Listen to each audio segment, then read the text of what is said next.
At the end of May 1941, some of the world's most powerful warships jeweled in the middle of the Atlantic, all revolving around the flagship of the German Kriegsmarine, Bismarck.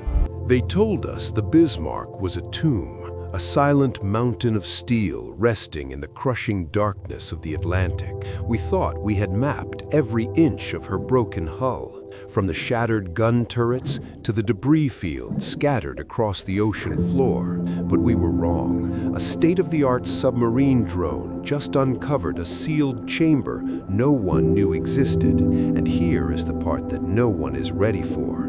It is not empty. It is warm, it is signaling, and it has been sealed tight since 1941. The world has almost turned upside down. What on earth could the Bismarck do next? What is pulsing behind those armored walls? A forgotten experiment? A warning system still running on 80-year-old batteries? Or something even more disturbing that defies explanation? The dive and the heat anomaly. The Atlantic Ocean is a place of absolute crushing finality. Once you go down past a certain depth, the world of the living vanishes. The sunlight fades into a twilight blue, and then into a heavy, suffocating black that has existed for millions of years. This is where the Bismarck lies, resting 3 miles down, or roughly 16,400 feet below the surface. To put that into perspective, that is deeper than the height of Mont Blanc stacked on top of itself. At that depth, the pressure is over 6,000 pounds per square inch.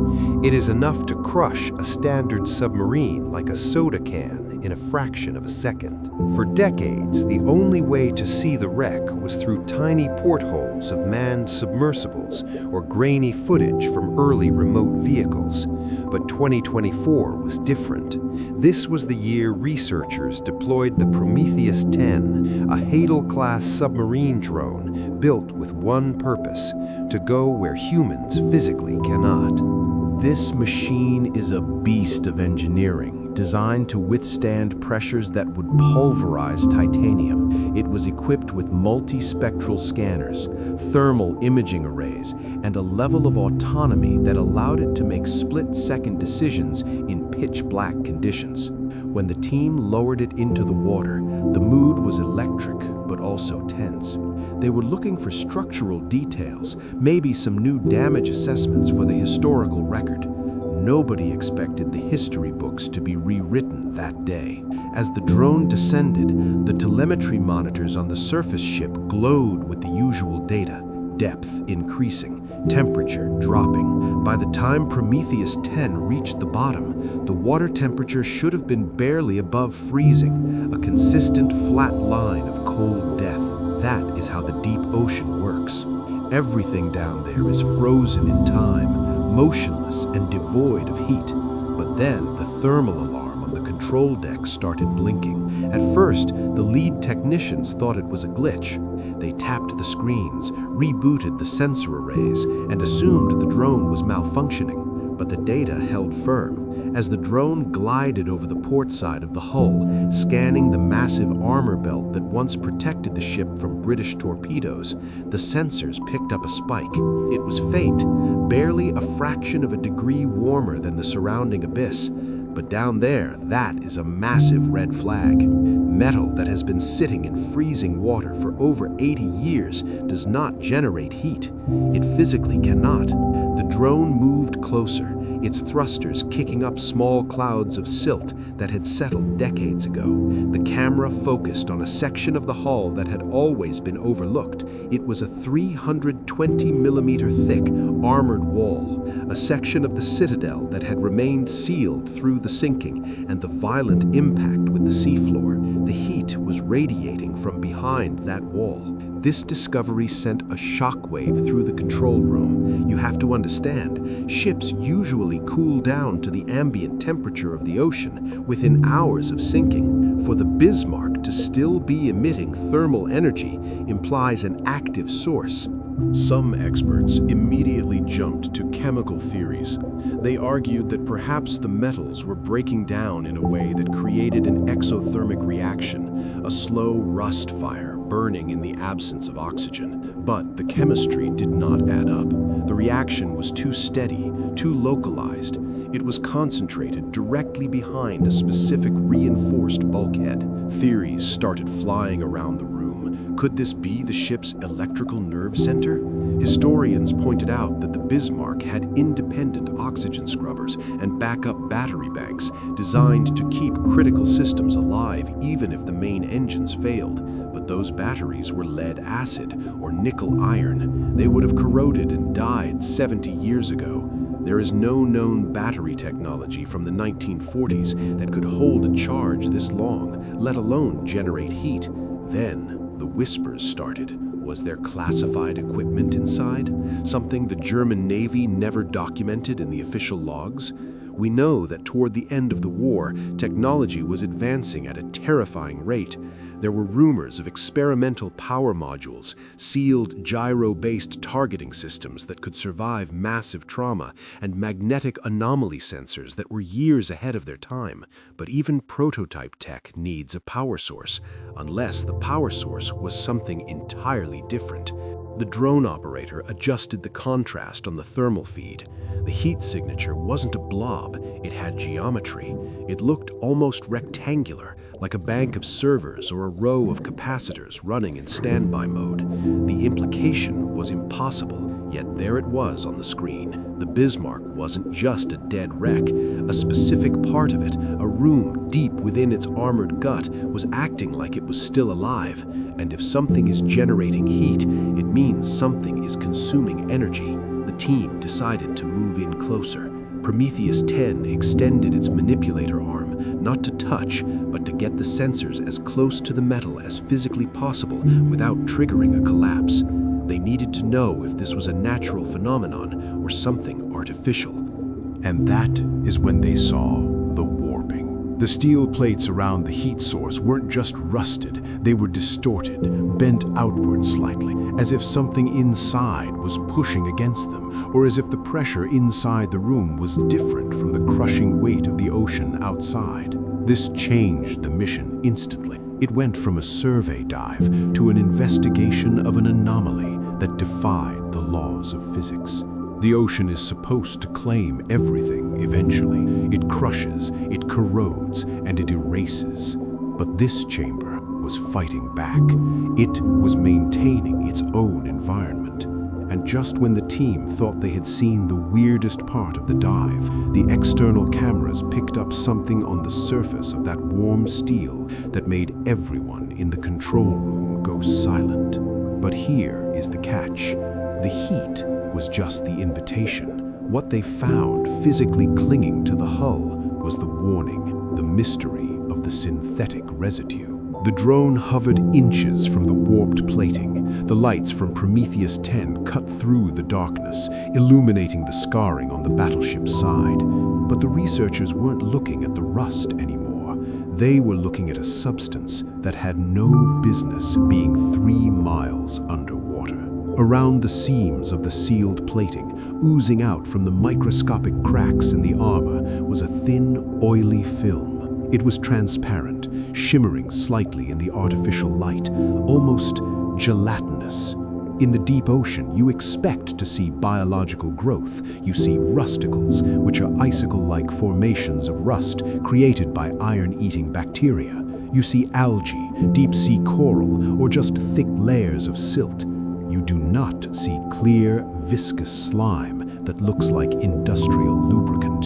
The lead scientist commanded the drone to take a sample. This was a delicate operation. The manipulator arm of the Prometheus 10 is precise enough to pick up a wine glass without breaking it, but scraping a sample off a decaying battleship requires nerves of steel. One wrong move could destabilize the plating or damage the drone. Slowly, the mechanical claw extended. A suction sampler tip pressed against the hull. When the sample was brought back to the surface hours later, the analysis began immediately. The team expected it to be some strange deep-sea bacteria, or perhaps a pocket of fuel oil that had leaked and congealed over decades. Fuel oil from World War II ships is a common find. It turns into a thick black sludge, but this was not black and it was not sludge. Under the microscope, the substance was clean. It didn't have the cellular structure of biological material. It wasn't bacterial, it wasn't fungal, and it wasn't hydrothermal discharge. It was synthetic. The chemical breakdown revealed a polymer-like structure, rich in silicone and lithium compounds.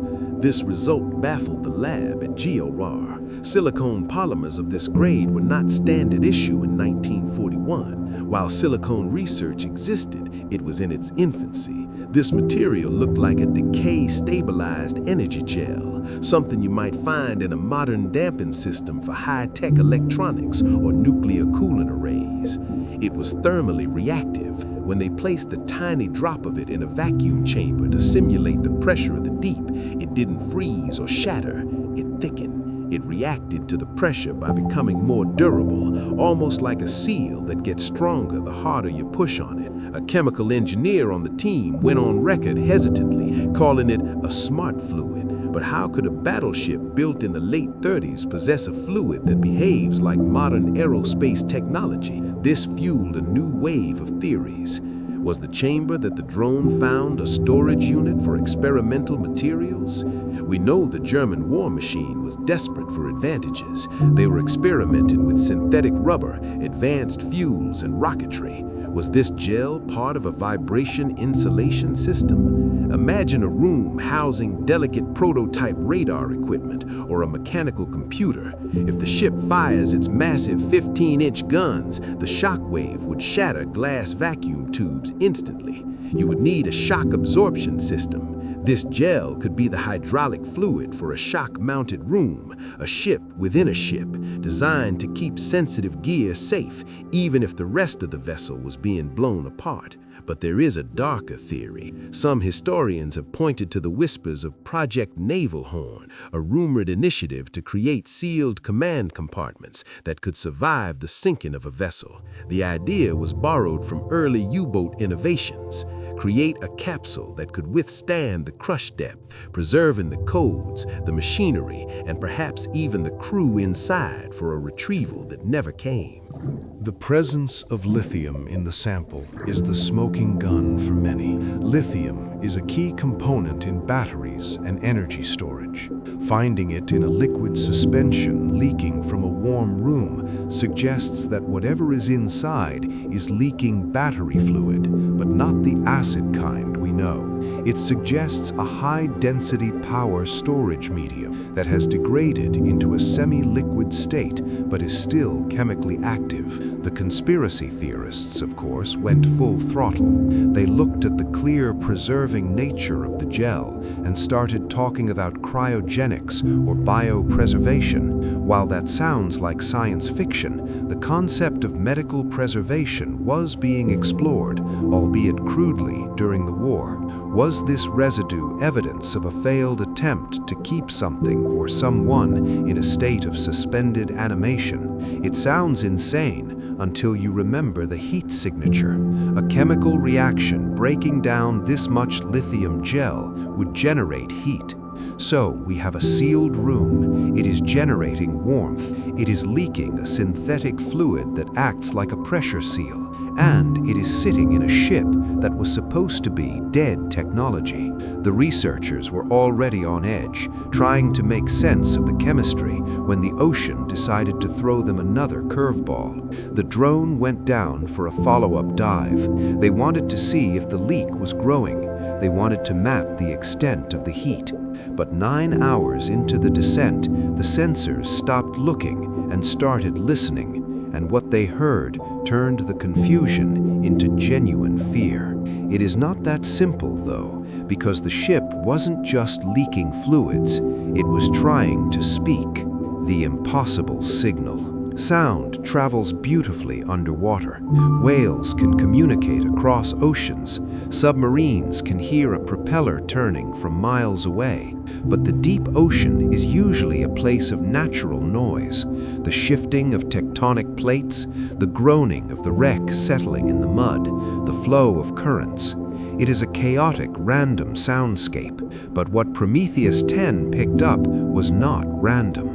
The drone's acoustic sensors were running a standard passive sweep, listening for the structural groans that might indicate a collapse was imminent. Suddenly, the audio visualizer spiked.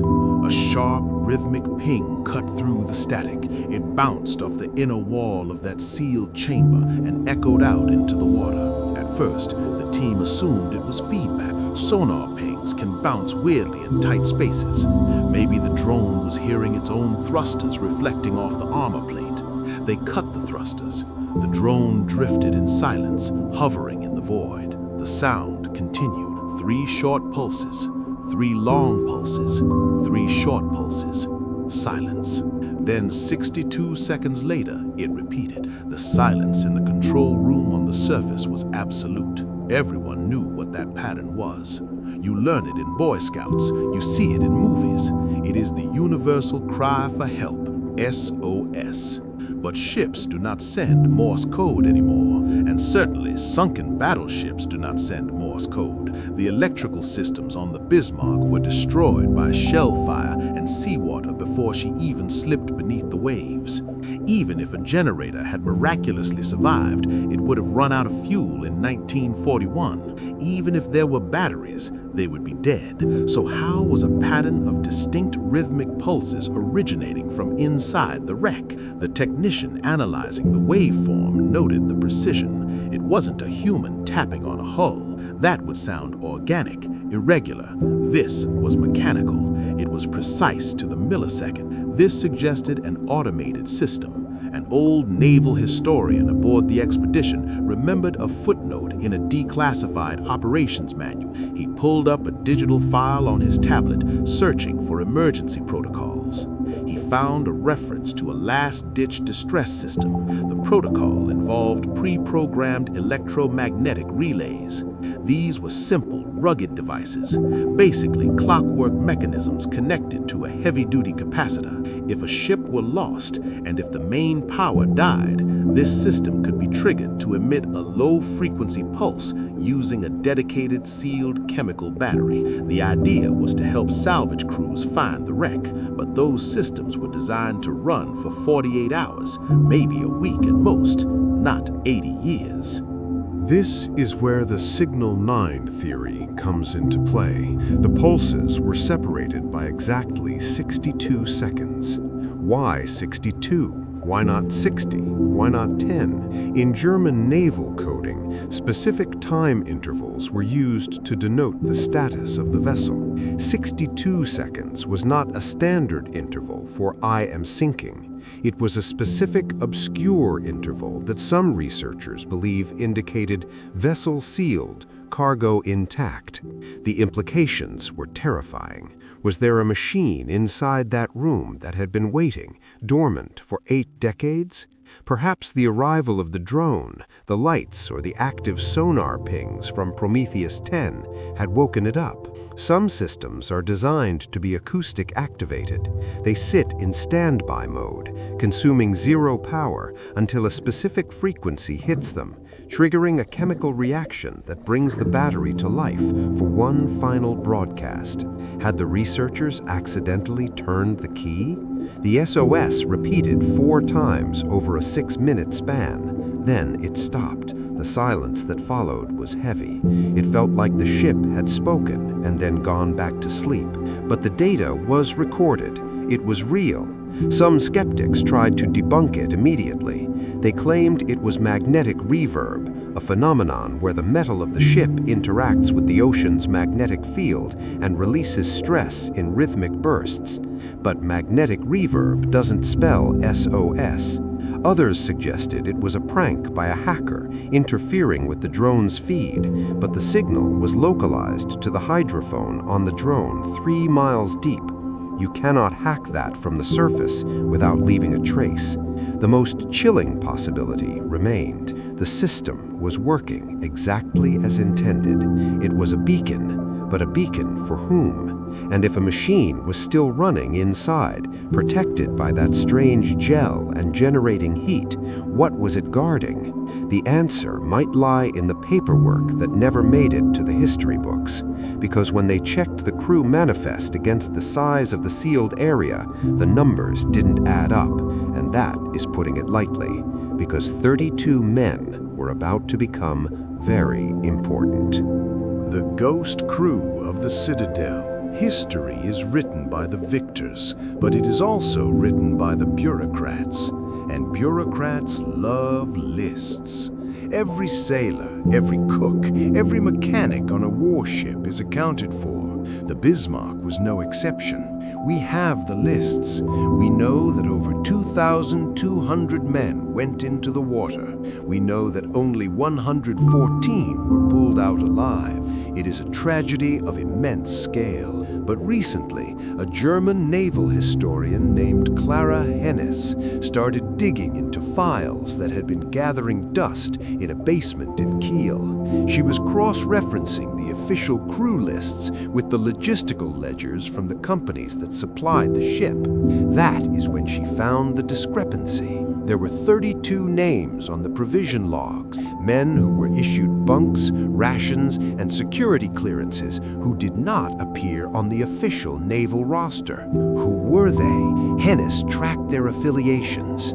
They weren't standard Marine sailors. They were listed as technical specialists. Their employment records traced back to civilian contractors, Siemens, Lorenz, and Telefunken. These were the giants of German technology. Siemens built power systems. Telefunken built radios and radar. Why would 32 civilian engineers be on a battleship heading into a combat zone? And why were their names scrubbed from the final casualty reports?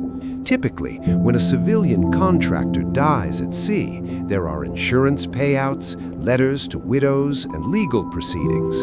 For these 32 men, there was nothing. No letters, no memorials. It was as if they ceased to exist the moment they stepped on board. Hennis found a single internal memo dated February 1941. It referenced a special detachment assigned to Compartment B. The memo stated that this detachment would operate under a total blackout protocol. They were to bypass the captain and report directly to a specialized technical command in Berlin. This suggests a ship within a ship, a group of men working in a sealed environment, guarding technology that was so secret even the ship's commander might not have had full clearance to see it. Now, look at the sealed chamber the drone found. It is located deep in the Citadel, the most protected part of the ship. It has independent life support connections. It is shielded by armor. And now we know it is full of civilian experts who vanished from history. The pieces start to fit together in a disturbing way. If you were testing a new type of communication system, a new cipher machine, or a prototype guidance system, you would need engineers to run it. You would put them in a secure room, and if the ship went down, that room designed to protect the technology might also become a tomb. But not just a tomb, a bunker. The Project Navalhorn theory suggests that Command 9 was a directive to seal the chamber in the event of catastrophic damage. The goal was to preserve the data and the prototypes at all costs. But what about the men? Were they sealed in there too? The heat, the gel, the SOS, they all point to a life support or preservation system that tried to do its job. The idea that 32 men could survive for 80 years is, of course, impossible. But the idea that they were part of a mechanism meant to survive is not. It gets darker. if those men were civilians, they might not have been bound by the same codes as the sailors. They were there for the machine, and when the water came rushing in and the bulkhead slammed shut, they were left alone in the dark with their creation. The drone scans showed no way out of that chamber. No hatches were open. The bolts were rusted shut, but they were engaged from the inside. Someone locked the door, and if they locked the door, they might have left a message. Basically, the drone didn't just find a room, it found a crime scene or a sanctuary. And then, just as the team was processing the reality of the missing men, the audio sensors picked up one final transmission that shattered every assumption they had made. So, here's the question. If that system is still active, and if it was designed to protect something so vital that it was sealed in a fortress of steel, should we try to open it?